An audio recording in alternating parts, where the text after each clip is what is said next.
Hello, hello, hello, everybody. This is Ebony, and I am coming to you once again just to say hello, just to stop by and encourage someone on today. For those of you who know, I am a therapist. I have a private practice in the Owens Mills area, and I spend a lot of time working with people, whether it's for depression, anxiety, self love. More recently, during this COVID-19, I've been spending a lot of time working with frontline workers and those that are directly impacted by this pandemic. And I want to first put as I always do, shout out to every one of you who are serving every single day. I love you. I am praying for you, and I'm believing God just for your protection and for your peace, and that you would miss or lack nothing. That is my prayer and my desire for you. But listen, I just want to take a few minutes to encourage someone today. Listen to me. Listen to me. Listen. You remember that little boy? He said, Linda, Linda, Linda, Linda, listen, listen. Here's what I want to say. Guys, we have to stop being so hard on ourselves. Some of us are tremendously judgmental, and we are tremendously critical of ourselves.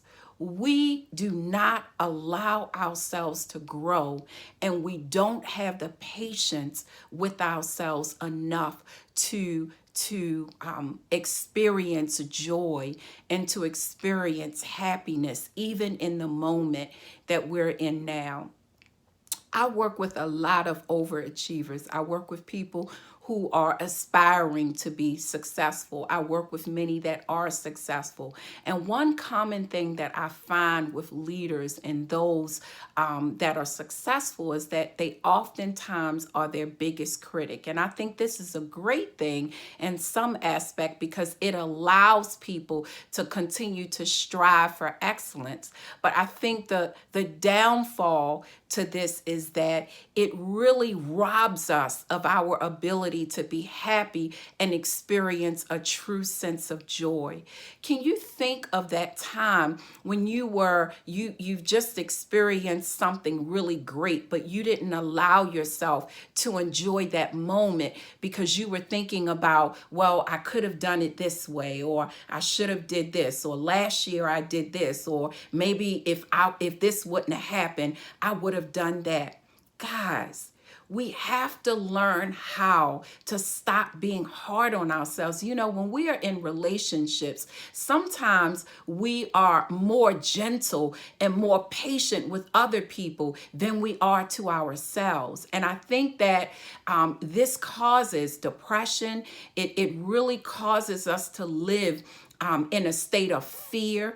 It causes us to not see ourselves the way God sees us. You know, some of us are still living in this mentality where we have to earn grace, where we have to earn things. And I'm not saying that we are not to live righteous lives or we are not to live disciplined lives, but I just think that sometimes we spend too much time feeling like we have to be enough, that we have to do enough. We spend too much time feeling like we have to work harder and we have to do more, and we don't get we don't get to that place where we're satisfied and we're fulfilled. And it's not because we haven't reached that place, but it's because mentally we haven't allowed ourselves to go there. And so I just wanted to stop by to encourage someone. Be gentle to yourself, be kind to yourself, stop judging you.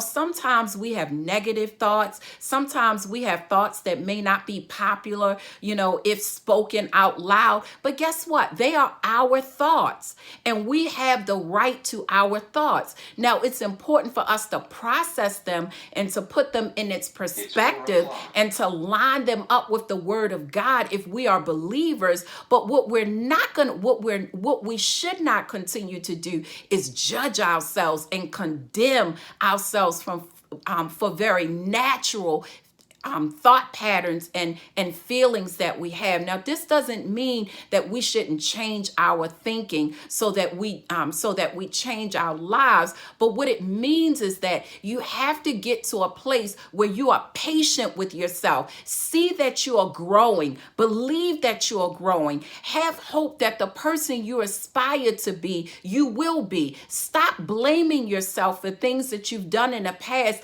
that you need to get over. Forgive yourself. You know, some of us have to learn how to forgive ourselves.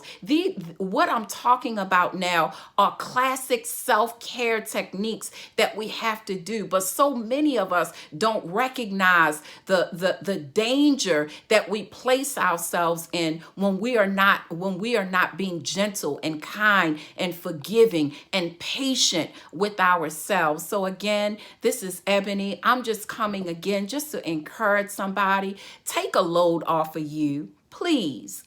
Be good to yourself. Be kind. Grow from your mistakes and your choices, but don't allow condemnation to rob you from the ability to grow and to move from one place to the other. Remember, we are growing every single day. And even if we make poor choices and mistakes, guess what? God still loves us, and he always gives us another chance. Not a second chance, another chance. So my recommendation to you today is to give yourself another chance and be happy. God bless you and have an amazing day.